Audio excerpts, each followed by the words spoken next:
नमस्ते, स्वागत आहे तुम्हा सर्वांचं. मी सचिन गुळी, ज्ञानदीप या एमपीएससी क्षेत्रामधील अग्रगण्य या मार्गदर्शन करण्याच्या संस्थेमध्ये तुम्हा सर्वांचं इतिहासाच्या लेक्चरमध्ये आपण टॉपिक घेतोय काँग्रेस पूर्व राजकीय संघटना.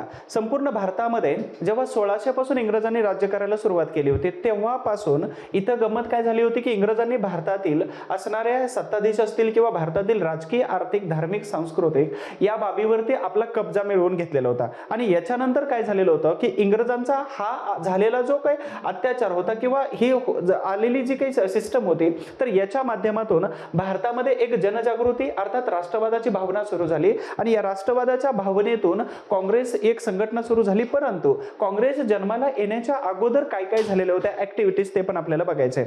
मग तिचं भारताचा नकाशा जर बघितला तर एक बंगाल आहे, दुसरा बॉम्बे प्रांत, तिसरा मद्रास, चौथा पंजाब, अर्थातच अजून एक प्रांत आपल्याला घ्यायचा आहे काँग्रेस पूर्व राजकीय संघटनांच्या नात्याने किंवा या निमित्ताने.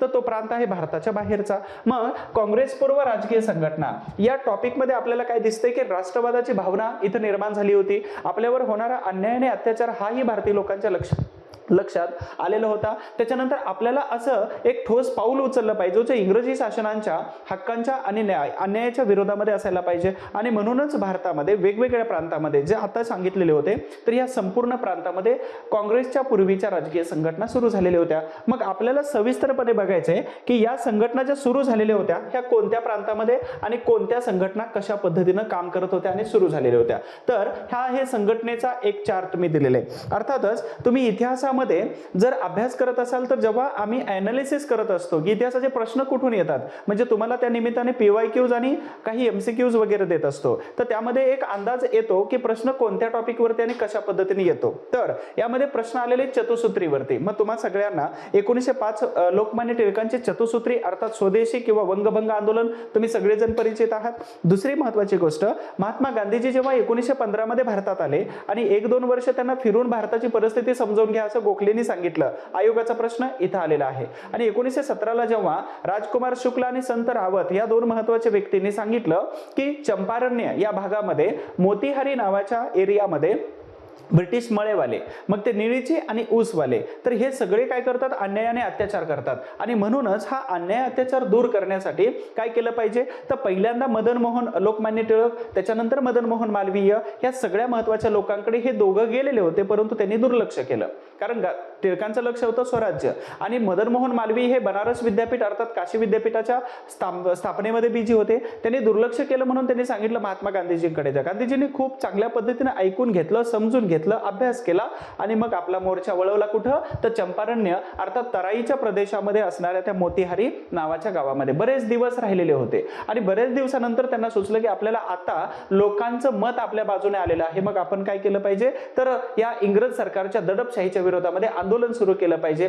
म्हणजेच काय सांगायचा उद्देश की महात्मा गांधीजींनी जशा पद्धतीनं आपला चतुसूत्री नावाचा कार्यक्रम राबवलेला होता टिळकांनी जसा राबवलेला होता तर इतिहासाचा एक मार्गदर्शक या नात्याने मला हे सांगायला बिलकुल कमी नाही वाटणार आहे किंवा हे सांगायला आनंद वाटेल की इतिहासाचे प्रश्न येतात कुठून तर त्या चतुसूत्रीमधून. तर चतुसूत्री कोणती आहे तर सर्वात महत्वाचा पॉइंट काय येतो इथं तर पहिली आहे व्यक्ती. इतिहासाचे कधीच प्रश्न याच्या बाहेर जात नाहीत. दुसरा कंटेंट आहे वर्ष. त्याच्यानंतर सर्वात महत्वाचा तिसरं ठिकाण आहे.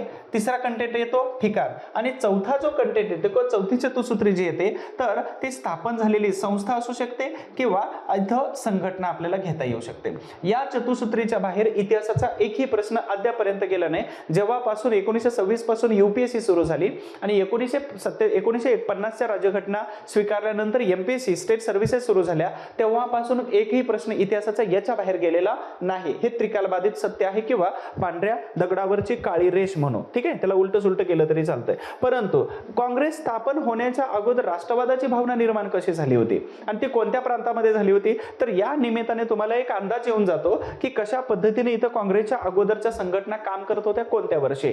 तर सुरुवातीला जो प्रांत आहे तर अतिशय महत्वाचा प्रांत येतो बंगाल. बंगालचं वैशिष्ट्य काय सांगता येतं आपल्याला तर बंगालमध्ये पहिल्यांदा सामाजिक सामाजिक सुधारणा सुरुवात झाली. बंगालमधूनच पहिल्यांदा आर्थिक सुधारणा किंवा आर्थिक बाबतीमध्ये जागरूकता सुरू झाली. बंगालमध्येच पहिल्यांदा धार्मिक या बाबतीमध्ये इंग्रज आणि भारतीय लोक यांच्यामध्ये संघर्ष सुरू झाला. म्हणजे सांगायचा उद्देश काय होता की बंगालमध्ये धार्मिक कसं म्हणता येऊ शकतं, तर सतीची चाल बंद करण्यामध्ये राजाराम मोहन रॉय यांनीच काम केलेलं होतं. सामाजिक सुधारणा राजाराम मोहन रॉय यांनी सुरू केलेली होती. त्याचबरोबर राजकारण कुठं सुरुवात झाली होती, तर बंगालमधूनच सुरुवात झाली होती. मग तुम्हाला माहित आहे सिराज उद्दौला याच्या विरोधामध्ये रॉबर्ट क्लाइव्ह यांनी कोणकोणते षडयंत्र केले होते, जो सिराज उद्दौलालाच माहित नव्हतं, बाकीच्या संपूर्ण बंगाल प्रांताला माहित होतं. अर्थातच हा बंगाल प्रांत सामाजिक, आर्थिक, सांस्कृतिक, धार्मिक, राजकीय बाबतीमध्ये अतिशय महत्वाचा आहे आणि या फील्डमध्ये सुद्धा या बाबतीमध्ये बंगाल प्रांत अग्रेसरच आहे. मग सुरुवात कुठं झाली होती, वंग भाषा प्रसारिका सभा 1836 मध्ये. क्रोनॉलॉजिकल ऑर्डर लावलेले आहे तुम्हाला लक्षात ठेवण्यासाठी आणि सोप्या जाणार आहेत समजण्यासाठी, आणि परीक्षेला पण अशाच पद्धतीने तुम्हाला उतरवायच्या आहेत. तर वंग भाषा प्रसारिका सभा, त्यानंतर दुसरी आहे 1836 मध्ये ही झाली. दुसरी लँड होल्डर सोसायटी, त्यांना जमीनदारक संघटना असं म्हटलं जातं. म्हणजे जे जमीनदार वर्ग होता त्यांनी इंग्रज सरकारकडून होणारा अन्याय आपल्यावरती, शेतकऱ्यांनी जमीनदारावरती होणारा अन्याय दूर करण्यासाठी 1837 मध्ये यांनी काय केलं, जमीनधारक संघटना अर्थात लँड होल्डर सोसायटी अर्थात इथं सुरू केलेली होती. ब्रिटिश इंडिया सोसायटी 1839 मध्ये. आपण पुढे मूव्ह करतोय, कोणत्या वर्षी कोणती संघटना सुरू झालेली होती. त्यानंतर चौथी संघटना आहे Bengal British India society 1843, Bengal British Indian association 1851-52, Indian league 1875 आणि हीच इंडियन लीग इंडियन असोसिएशन या नवीन स्वरूपात उभारलेल्या स्थापलेल्या 1876 मध्ये इंडियन असोसिएशन मध्ये इंडियन लीग विलीनीकरण केलं. आणि सर्वात महत्वाची संस्था कोणती आहे तर 1883 मध्ये national conference. Actually national conference ही जी आहे तर यामधूनच पुढे इंडियन नॅशनल काँग्रेसची पायाभरणी झालेली आपल्याला दिसून येते. कारण का तर या इंडियन नॅशनल काँग्रेसनी गंमत काय केली होती, अखिल भारतीय स्तरावरती जसे 85 ला काँग्रेस स्थापन झाली तशाच पद्धतीने एक संघटना स्थापन झाली पाहिजे आणि याच्यासाठी कलकत्ता यामध्ये काय केलं, एक कॉन्फरन्स भरवली, एक परिषद भरवली कलकत्ता शहरामध्ये. संपूर्ण भारतातील अनेक नेते तिथे बोलवले कारण अखिल भारतीय स्तरावरती एक संघटना बनवायची होती. परंतु त्यानंतर पुढे बनले 1885 मध्ये काँग्रेस आणि या सगळ्या संघटनांची सर्वात महत्वाची एक संघटना बनली. आपण बघितला बंगाल प्रांत. दुसरा खूप महत्वाचा आहे बॉम्बे प्रांत. 1852 मध्ये बॉम्बे असोसिएशन बनली. जगन्नाथ शंकर सेठ पासून दादाबाई नौरोजी, फर्दुंजी पासून सगळी महत्वाची लोक अगदी भाऊदाजी लाड पर्यंत या बॉम्बे असोसिएशन मध्ये होते. यावरती खूप सारे क्वेश्चन्स आलेले आहेत. कोणकोणत्या तर महत्वाच्या व्यक्ती, वर्ष, कोणत्या ठिकाणी सचिव कोण होते, लेटेस्ट क्वेश्चन येऊन गेलेला आहे, एवढे प्रश्न विचारतात. त्यानंतर पुणे सार्वजनिक सभा. भलेही सामाजिक संस्था वाटू शकते परंतु या पुणे सार्वजनिक सभेमध्ये तुम्हाला राजकीय विषय आणि भारतीय लोकांच्या समस्या ब्रिटिश सरकारपर्यंत पोहोचवण्याचं काम ही पुणे सार्वजनिक सभा करत होती. मग याची डिटेल्स थोडक्यात बघता येते आपल्याला. 1867 मध्ये या पुणे सार्वजनिक सभेची स्थापना झालेली होती परंतु त्यावेळी तिचं नाव काय होतं यावर तुमचा प्रश्न लेटेस्ट येऊन गेलेला आहे. तर त्याचं नाव आहे पुणे असोसिएशन. ठीक आहे, पुणे असोसिएशन.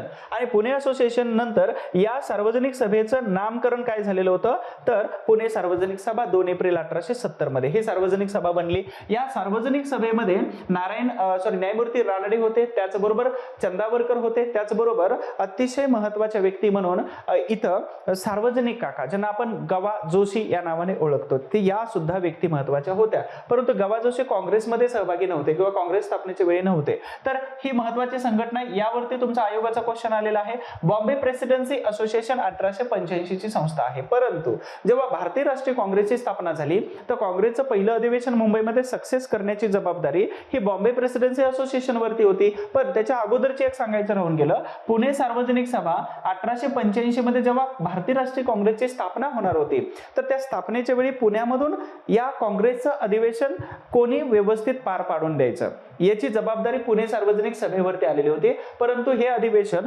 कॉलरा या रोगामुळे पुण्याच्या ऐवजी मुंबईमध्ये शिफ्ट केलं आणि मग तिथं काय केलं, या अधिवेशनाची पूर्ण जबाबदारी बॉम्बे प्रेसिडेन्सी असोसिएशनने 1885 मध्ये पूर्णतः पार पाडलेली होती. दुसरे महत्वाचं आहे इंडियन सोसायटी. ऍक्च्युली ही ईस्ट इंडियन सोसायटी ही शाखा होती. कोणत्या शाखेची किंवा कुठं मेन ब्रँच होती, लंडन या ठिकाणी दादाबाई नौरोजी यांनी बनवलेली होती. आणि इथून 1866च्या ह्या ईस्ट इंडिया असोसिएशनच्या शाखा हा 1869 मध्ये संपूर्ण भारतामध्ये प्रांतामध्ये असणाऱ्या महत्वाच्या प्रांत जो कलकत्ता, बंगाल आणि मद्रास आहे या ठिकाणी होत्या. मग बॉम्बे प्रांताचं नेतृत्व कोण करत होते? तर इथं ग्रँड मेडिकल कॉलेज ज्याची स्थापना 1845 मध्ये जगन्नाथ शंकर शेट यांनी केलेली होती. या GMC ग्रँड मेडिकल कॉलेज मधून डॉक्टर झालेले आत्माराम तर्खडकर यांच्या सोबत भाऊ दाजी लाड हे डॉक्टर बनलेले होते, धन्वंतरी. आणि यांनी काय केलं, या नेतृत्वामध्ये ही संघटना अर्थात शाखा बनलेली होती. यानंतर सर्वात महत्वाचा मद्रास प्रांत येतो 3 नंबरचा. मद्रास प्रांतामध्ये मद्रास नेटिव्ह असोसिएशन 1852 चे आहे आणि मद्रास महाजनसभा ही 1884 ची आहे. या मद्रास प्रांतातील महत्वाच्या संघटना, परंतु ही संघटना ही स्वायत्त होती, स्वतंत्र होती, परंतु ही जी संघटना आहे मद्रास नेटिव्ह असोसिएशन, तर बंगाल प्रांतामध्ये बनलेल्या अनेक संस्था त्यापैकी काही महत्वाच्या संस्थांची एक शाखा होती, परंतु जास्त जनमानसामध्ये प्रसिद्ध व्हायला तिला वेळ मिळालेला नव्हता. त्यानंतर सर्वात महत्वाचा पार्ट राहतो की काँग्रेस पूर्व राजकीय संघटनांच्या या पार्टमध्ये आपण बघतोय 4था नंबरचा भाग, ज्यामध्ये भारताच्या बाहेर पण भारतीय लोकांच्या समस्यांची जनजागृती करण्यासाठी अनेक संघटना सुरू केलेल्या होत्या. मग यामध्ये London Indian society 1865, east India association 1866, national Indian association 1867 आणि इंडियन सोसायटी 1872. अशा पद्धतीनं काँग्रेसच्या पूर्वी अनेक भागामध्ये एवं भारताच्या बाहेर सुद्धा या राजकीय संघटनांच्या माध्यमातून भारतीय जनतेवरती होणारा अन्याय, भारतीय जनतेचा जो काही आक्रोश आहे, ज्या काही डिमांड्स आहेत, ज्या काही मागण्या आहेत आणि तुम्ही आमच्यावरती कशा पद्धतीनं काय लादताय, तर या सगळ्या गोष्टींचा उहापोह अर्थातच इंग्रज सरकारला जाग करण्यासाठी अखिल भारतीय स्तरावरती काँग्रेस पूर्व अशा पद्धतीने या राजकीय संघटना बनलेल्या होत्या. आणि या राजकीय संघटनांच्याच माध्यमातून तुम्हाला आठवत असेल की पुढे जाऊन भारतीय राष्ट्रीय काँग्रेस ही अखिल भारतीय स्तरावरची एक संघटना इथं बनलेली दिसून येते. मग बघूया आपण की काँग्रेसच्या अगोदर नकाशाच्या माध्यमातून, जर तुम्हाला जिओग्राफीचा अभ्यास करायचा असेल तर तुम्हाला भारताचा, महाराष्ट्राचा आणि जगाचा नकाशा परफेक्ट जमला पाहिजे. जर जमत नसेल तर तो काढून घ्या 10-15 वेळा, जिंदगीत परत नकाशा काढण्याची वेळ कधीच येणार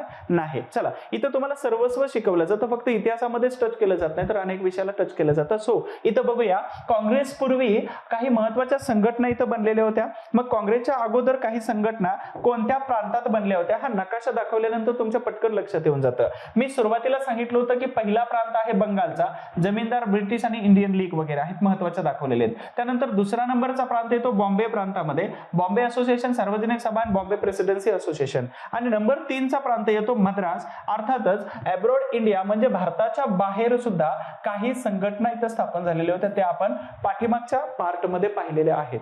या संघटनांच्या आधारावरच इंडियन नॅशनल काँग्रेस अर्थात भारतीय राष्ट्रीय काँग्रेसची स्थापना झाली. या काँग्रेसच्या माध्यमातून 1928 नंतर Congress is equal to Mahatma Gandhiji असं समीकरण जेव्हा बनलं होतं, तर त्यावेळी काँग्रेस आणि गांधीजी या दोघांनी भारताच्या स्वातंत्र्यासाठी खूप महत्वाची भूमिका अर्थात रोल प्ले केलेला दिसून येतो. त्याचा अनुभव, त्याची फलश्रुती आपल्याला 1947 मध्ये भारत स्वतंत्र झाल्यानंतर स्पष्टपणे दिसून येते. Thank you so much. Wish all the best.